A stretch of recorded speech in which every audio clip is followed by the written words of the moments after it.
Hello and welcome back to the probably final installment of this little trench fighting mini-series in the document deep dive playlist. And as you can maybe see, we are back in the northern part after we looked at the south and a German attack there last time. This time we are looking at the northern part again, and this is how it looked like roughly on the 18th of January 1943. So a couple of months after the Germans improved their position by Operation Hildebrand. I did add the newly dug trenches here. For example, they connected a whole trench line down here and some other little things. Obviously the Russian trenches that they demolished are not there anymore, and this was the position then, and they divided that up into three sectors: Hildebrand A, Hildebrand B, and Hildebrand C, after the name of that operation. So yeah, what happened here then on the 18th of January 1943? Well, the Russians brought a tank on one of their raids and probably tried to capture prisoners, although it's not entirely clear. We will look at the German after-action report. This after-action report was submitted by the Motorcycle Battalion 40, and we will just go through it step by step. So it starts in the middle of the night at 1:30 a.m. Three Russians are found at our own wire obstacle in the left part of the Hildebrand A sector, presumably attempting to cut through it. The enemy is successfully attacked with several machine guns and retreats towards the western edge of the Toothbrush at around 1:35 a.m. Then a bit later at 3:20 a.m. At this point, another enemy group, probably a reconnaissance troop of unknown strength, is spotted at the wire and also attacked. As it later turns out, around 6 a.m., this enemy has stuck several fir branches in the snow to mark the path for an armored fighting vehicle, T-34, that follows later. At around 3:25 a.m., this enemy also retreats towards the Toothbrush. And then down here, third, at 3:35 a.m., the left platoon of the Hildebrand A section is ordered to be on high alert. Then what started next was an artillery strike at 5:10 a.m. A strong enemy fire attack with artillery, caliber 12.2 cm and 7.62 cm, light and heavy mortars is carried out. The fire is on the entire Hildebrand A sector, at height 244, on Hildebrand D and the battalion command post. A total of around 160 hits are counted. An enemy anti-tank gun fires from the Zackenwald on the right part of Hildebrand A. The enemy artillery fire is very good, and a large number of hits occur in the front and in the connecting trench Hildebrand A to the battalion command post. A little visualization here. The first scout troop apparently arrived somewhere here, and then a second one here, and you can also see where they retreated roughly. And these are the artillery areas that they put into their own sketch of the situation. So this is where the artillery was mostly concentrated in order to cover this attack. So yeah, we will carry on with the AAR. An alarm is ordered for the second company deployed in the Hildebrand A sector. 5:20 a.m. During the artillery attack, an enemy T-34 tank, this was clearly identified as such on the basis of detailed investigations, drove out of the hollow, heading eastwards towards our own position. Immediately in front of the wire obstacle, it stopped briefly, fired several bursts at the position, then drove through the Flanders fence and stopped about 5 meters in front of the front trench. A large sledge was attached to the tank, on which there were about 20 to 25 Russians who jumped into the trench immediately after stopping. Now, the Russians actually had an official armored sledge, the DP-60, which apparently was based on the T-60 to a degree. I don't know if that was the model that was used here.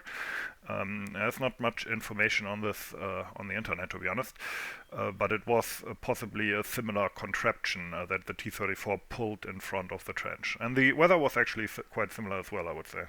The start of the engine and the advance of the T-34 were overshadowed by the enemy artillery and mortar fire, and no engine noise could be heard before the first phase.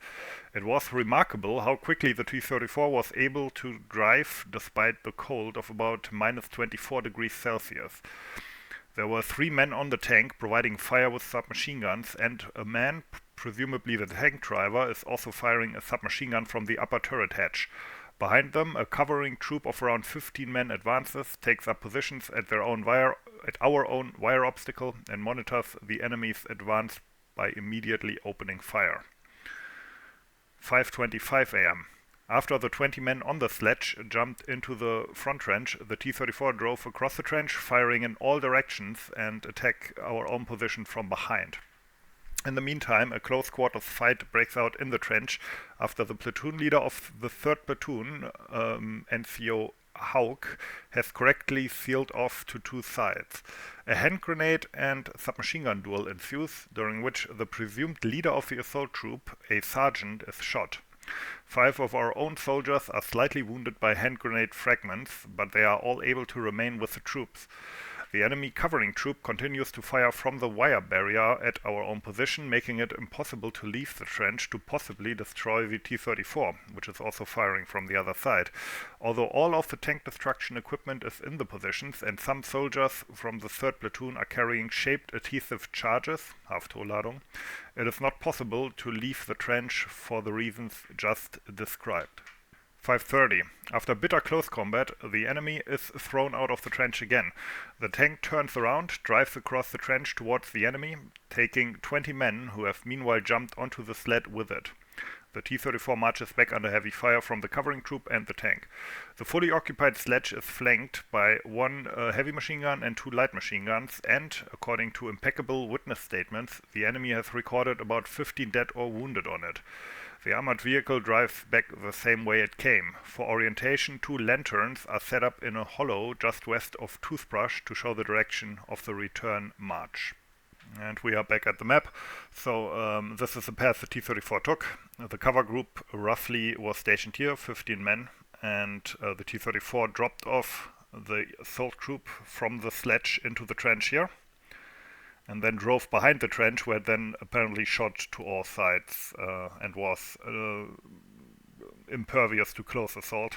And then after the combat inside the trench turned against the Russians, they hopped back into the sledge, and this is then the way the T-34 drove back, roughly.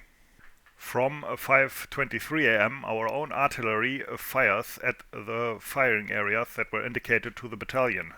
Toothbrush, hollow just west of it, and bush trench. The fire is very good. 5:35 to 6:20 a.m.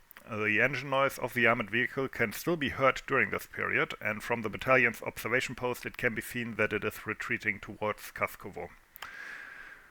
Between 6:45 and 7:30, 7 medical sleds with dead and wounded were identified from the battalion observation post.